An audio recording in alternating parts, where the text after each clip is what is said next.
Hello everyone, Jebeliab Tarema is my name from Kinoni High School. Alongside me is Sadoch Musumban, Semerire Allen and Davis Akandwanaho. Tonight we are going to be debating the resolution African countries should adopt a common currency for global trade. Good afternoon everyone, my name is Damlira Shakira from Sacred Heart Secondary School, Mushanga.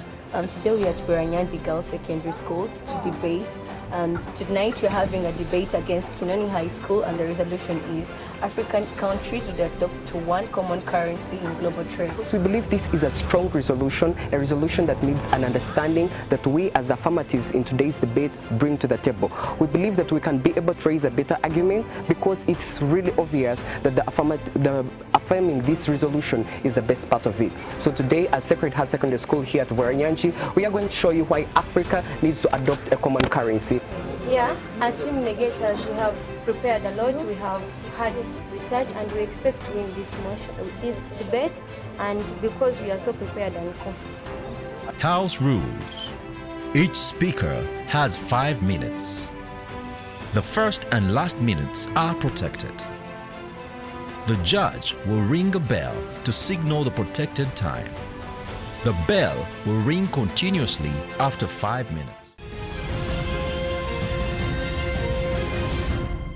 My fellow affirmers, the negators, and the house, I greet you all.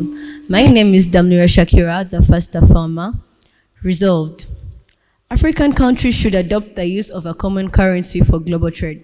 Panel, we've got to understand why the resolution has come in a way like this. This denotes that Africa, according to African setting, we are having various currencies that are being used, and therefore this is affecting our global trade. So, our keywords in this resolution are currency. This is the system of money that a country uses trading in foreign currencies. Trade. This is the activity of buying and selling goods. All these keywords have been got from the Oxford Advanced Learners Dictionary, 10th edition. We are working under the House of the African Continental Free Trade Area. We have worked under this house because among its objectives is to significantly boost the intra-Africa trade, particularly trade in value-added production and trade across all sectors of Africa's economy. Our parameters are basically in Africa because we as Africa, or we as the Africans, need change, and due to the challenges we are facing, we believe this group or body we are using of a house can help us. Our time frame is 6 years, and we've used 6 years because this is a reasonable time to achieve all our goals and make a better analysis. Well, in the first 2 years, we are going to gather information about the currencies in Africa and the challenges that are being faced.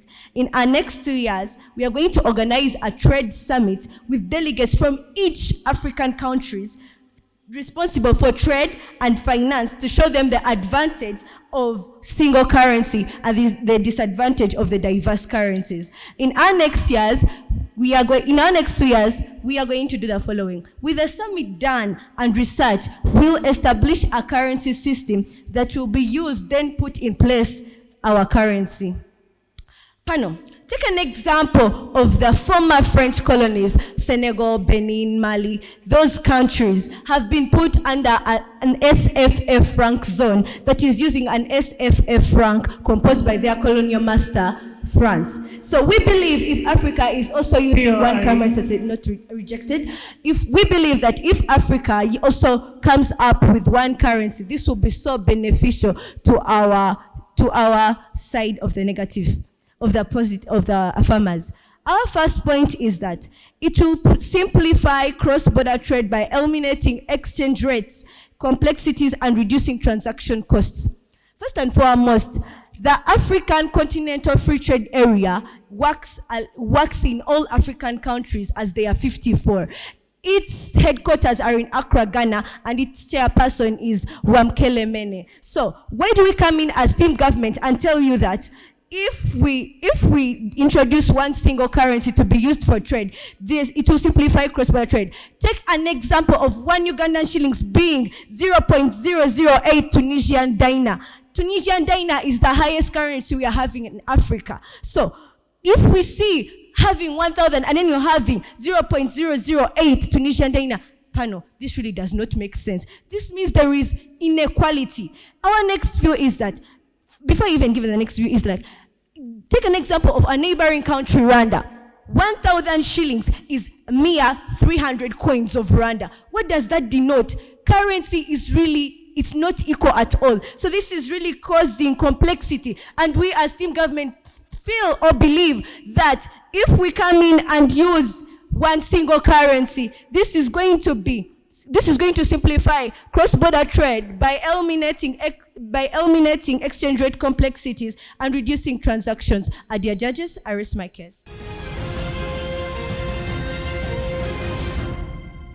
Our dear judges, I want to first on the note she left on the table. She tells us how they are going to use their 6 years, and in the last time, she tells us that they are going to set a currency of which they want to use as their common currency. But she does not tell us which currency do they want to use, which currency do they want to leave on the table. And above all, this suggestion as setting a common currency, it was already suggested in 1929, but it did not work. We left it, it did not work, and they saw it that it cannot work. Then how then can we bring it about? This shows that if it failed to work in 1929, then how will it work tonight? We are saying, instead of coming up with a common currency that we blowed in 1929 and failed to work, we should set other strategies. As team negators, we have come to check into the problems that are setting now, that are standing in the currencies that we are having. But now we agree that countries in Africa have got different currencies that they are using in their global trade. But we as team negators have come on the table and suggested on how to solve the problems that are standing in that currency. And what are we solving? We are solving the price fluctuation in the first place, because we see it standing per now. And we want to say, let us set a common transaction price that should be used by every country that is going to take place in the global trade. But let me drive my point home, please. But if we remain with these different transaction costs, it will not solve our problem of price fluctuation. But what are we bringing on the table? We say, if the dollar of America maybe was buying this money, we should remain on that money for our rest of our participation in the global trade, but rather not to continue fluctuating every now and then. Pano, team negators, we don't agree with the points they bring on the table. They say there is inequality, and of which we don't see inequality. Of course, diamond cannot be as the same as gold. No, it cannot happen. So if she says that inequality is coming on the table, where the countries, she gave an example of Tunisia dinar, that is the highest common currency that is being used. Of course, the currency of Tunisia cannot come to be the currency of Uganda. And what are we saying? Let every country use their currency in the way they can feel like, in the way that they can be balanced, so long as we have solved that problem of price fluctuation. Then, as team opposition, we come with the challenges that we shall face if at all that is left out. If at all the common currency is brought on the table. We have seen problems like loss of monetary autonomy. Pano, under this case, under the scores, the concern that adopting common currency would be disturbing, because different countries have got different currencies, and different countries, because per now in Africa we have got first-class countries, second-class countries, and third-class countries. You cannot compare a first-class country with a third-class country. So if every country has its currency, if we remain with our currencies and solve the problems that are going on, every country will have a participation. Every country will have on how to control it, will support the global trade because using its currency. Then we come with another challenge that we shall face if at all there is a common currency. We shall face a challenge of transaction challenges. How will it faced?